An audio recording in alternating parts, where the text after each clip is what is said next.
ये कोई आम दास्तान नहीं, अल्लाह की कुदरत का करिश्मा है, जहां एक बेजुबान मखलूक भी सच बोल उठी। ये उसका फैसला है। जुल्म चाहे जितना भी हो चालाक, सच एक दिन सबके सामने आता है बेझिझक। ये कहानी नहीं, सबक है हर उस दिल के लिए जो तकलीफ में भी अल्लाह पर यकीन रखता है, खामोशी से और सब्र से काम लेता है। अल्लाह ताला की कुदरत की यह दास्तान सुनकर आपके रूह तक लरज उठेगी। एक मामूली सी बकरी को अल्लाह ने बोलने की सलाहियत बख्शी और वह बेजुबान मखलूका अचानक कातिल औरत के खिलाफ गवाही देने लगी। लेकिन बात सिर्फ गवाही तक महदूद नहीं रही। इसके बाद जो मंजर पेश आया उसने पूरे गांव को सन्न कर दिया। यह वाकया सिर्फ एक कहानी नहीं, बल्कि सब्र, अदल और सच्चाई की अजीम मिसाल है। तो आइए इस इबरतनाक दास्तान को आखिर तक जरूर सुने। छोटे से एक गांव की मिट्टी में बसा एक पुराना धुंधला सा घर, जहां अब्दुल्लाह अपनी 2 बीवियों के साथ जिंदगी गुजार रहा था। पहली बीवी शानिया, जो बरसों से अब्दुल्लाह के साथ थी, मगर तकदीर ने उसे औलाद की नेमत से महरूम रखा। वो हर रोज मुस्कुराने की कोशिश करती, मगर उसका दिल अंदर ही अंदर वीरान होता जा रहा था। अब्दुल्लाह की माँ, जो पोते की आरजू में तरपती रही, आखिर एक दिन उसने बेटे की दूसरी शादी करवा दी। यह शादी ना किसी रईस आजादी से हुई, ना किसी नवाब की बेटी से, बल्कि एक यतीम, मासूम और दिलकश लड़की से जिसका नाम था अलीना। ना कोई माँ बाप था, ना कोई सहारा, बस एक बकरी थी जो उसके बचपन की साथी थी। यही बकरी उसका दहेज बनी और साथ चली आई। अलीना सिर्फ 18 साल की थी और उसके मासूम चेहरे पर नूर छलकता था। मगर जब वह इस घर में दाखिल हुई, शानिया ने उसे कभी अपने दिल से कबूल नहीं किया। हर लम्हा उसे तानों के तीरों से छलनी करती, कामों में जलील करती और तल्ख अल्फाजों से उसका दिल दुखाती।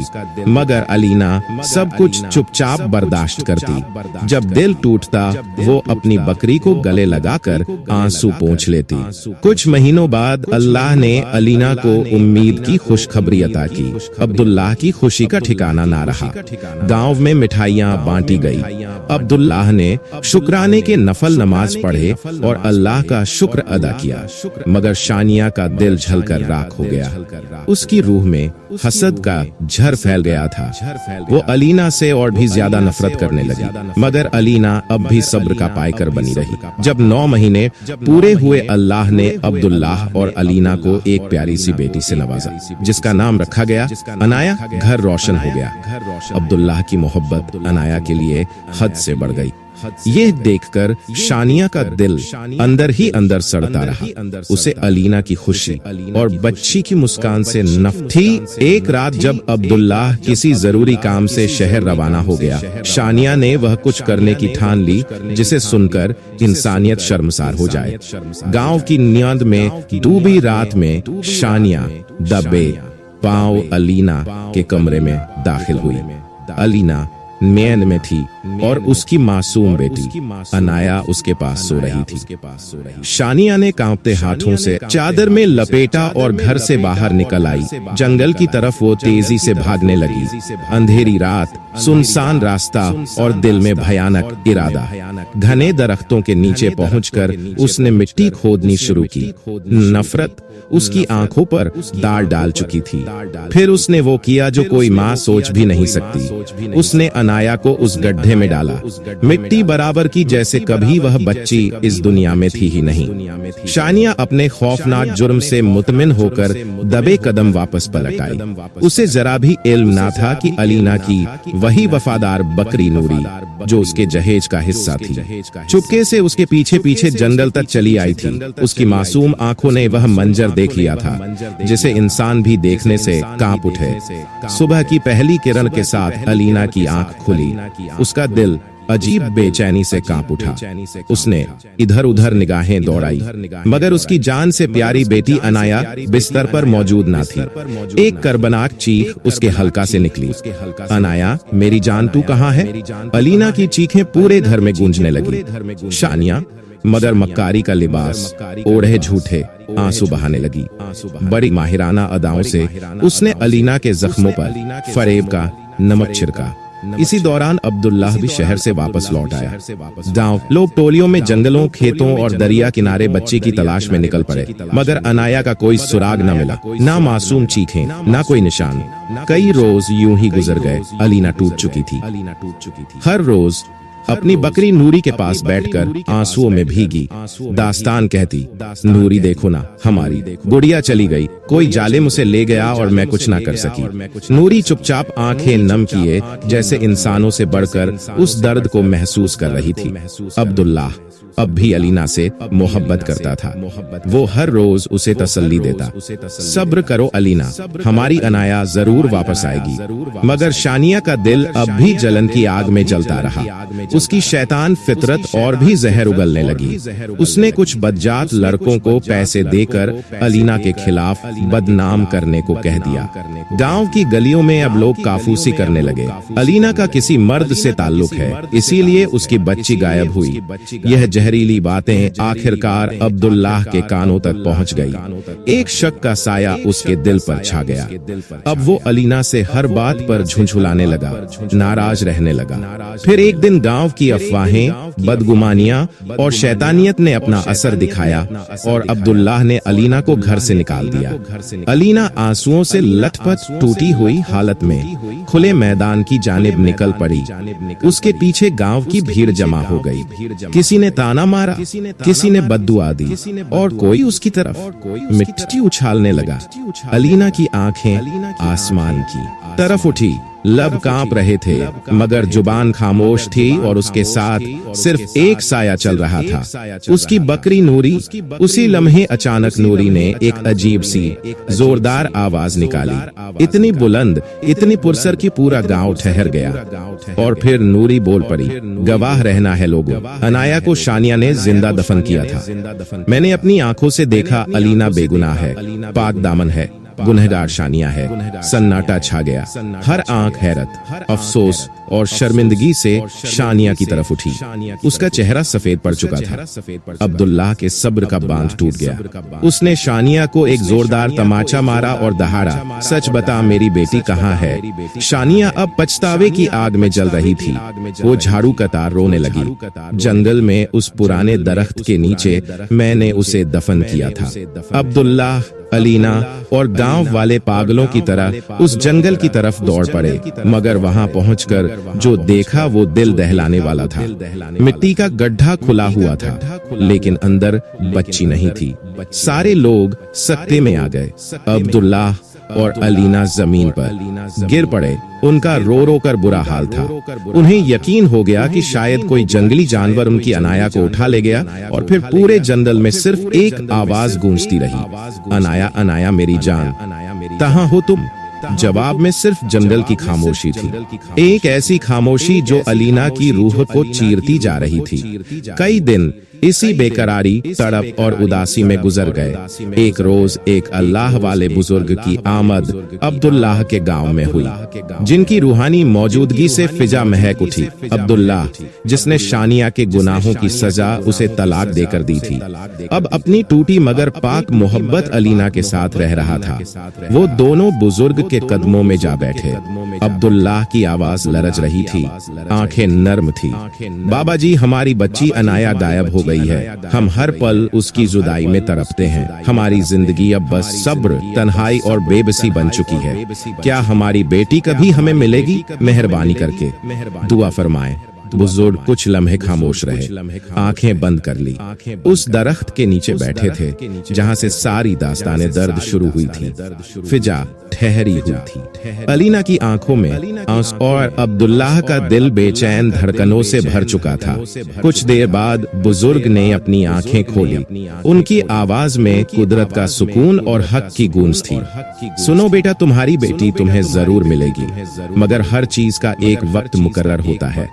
अल्लाह ने तुम्हें आजमाइश में डाला है।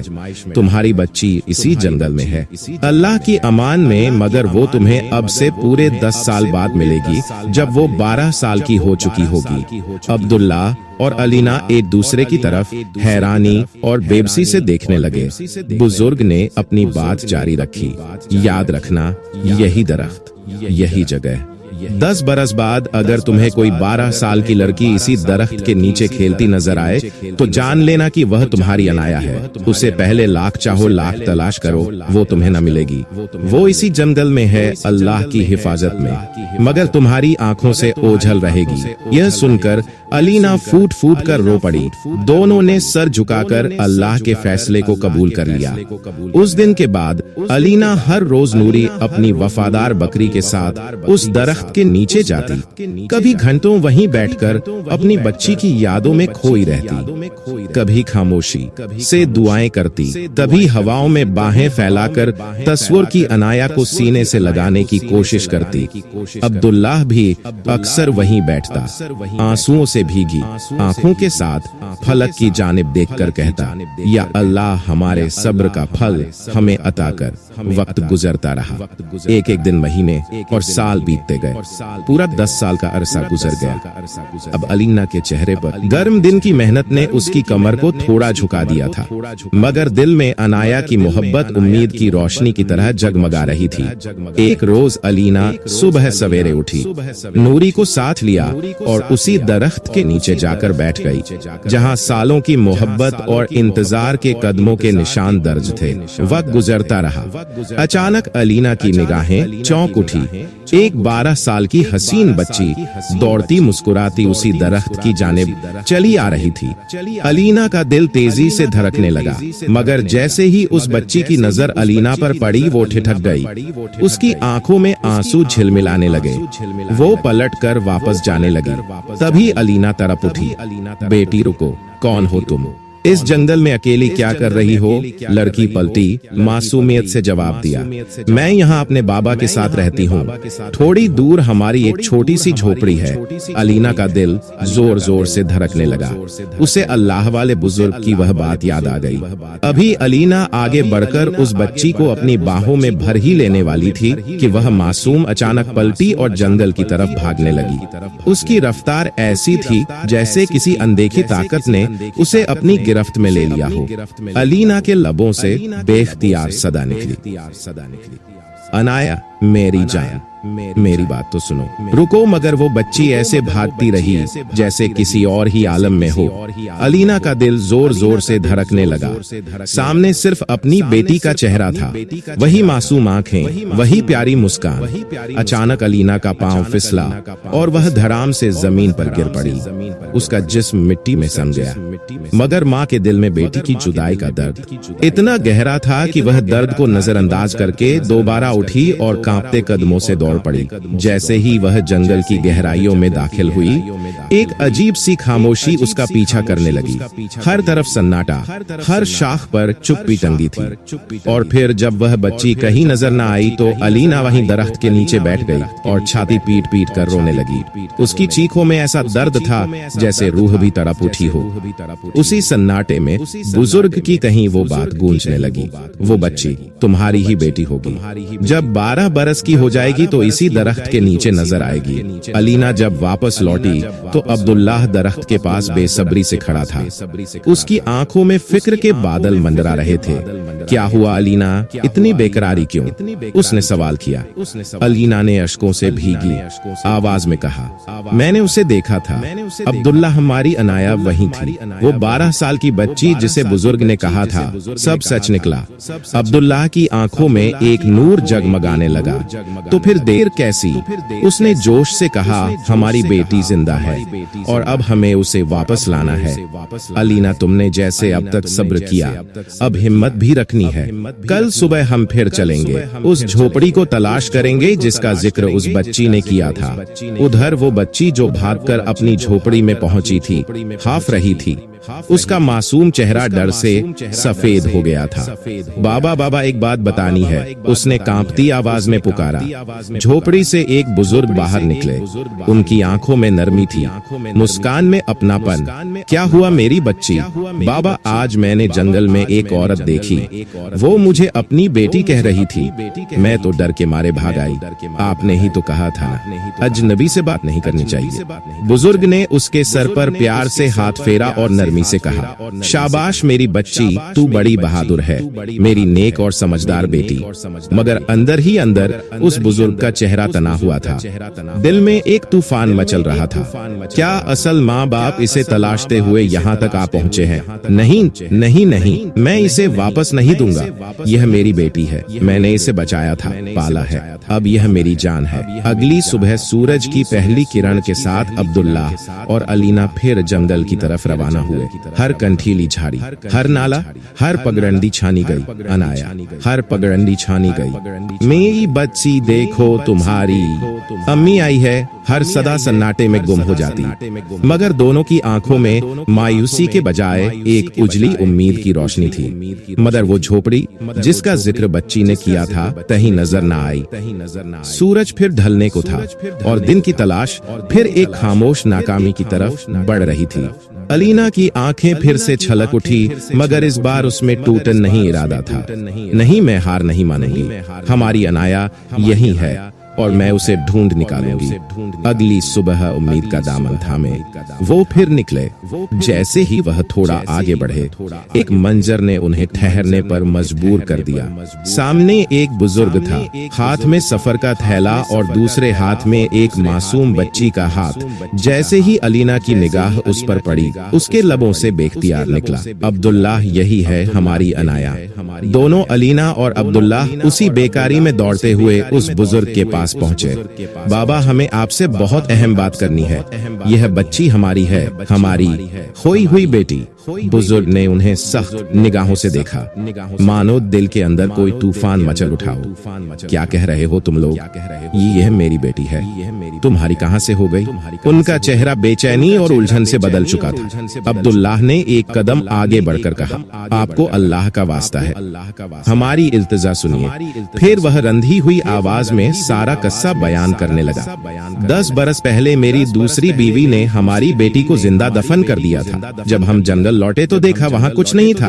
फिर एक बुजुर्ग ने हमें यह कहा कि 10 साल बाद तुम्हें अपनी बेटी उसी दरख्त के पास मिलेगी, और आज वो लड़की वही है, हमारी अनाया।